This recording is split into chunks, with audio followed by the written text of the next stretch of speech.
Good day mga bossing! For today's video ay gagawa tayo ng lighted signage. So yung gamit natin na materials ay sticker, Centraboard, and yung mga ilaw sa likod.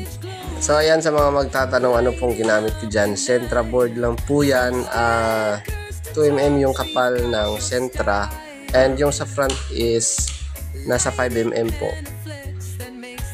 And kung gagawa kayo niyan ay make sure na matyagaan nyo siyang baluktutin, kasi medyo mahirap kasi Centra yung gamit natin.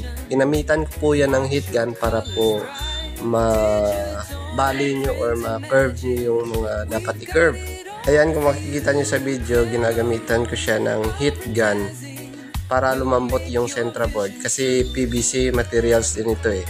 Ginagawa ko pala ngayon ay bali experiment project lang po ito, para po ito sa lechonan ng aking parents na El Lechoneros, Libak. Bali outdoor signage din po ito, so i-update ko lang kayo kung ano po yung resulta niya. I-try ko pa siya sa ulan at saka init, so antayin lang mga bossing, i-update ko lang kayo. Yun lang, God bless. So ayan po yung ating nagawang Centraboard na 3D at 2D pala.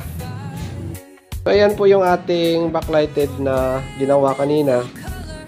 Sino gusto magpagawa, pag mayang magtanong, mag-PM, mag-chat, or pumunta dito sa shop sa Barrao 1, Libak, Sultan Kudarat. Marami advertising po yung pangalan ng shop natin.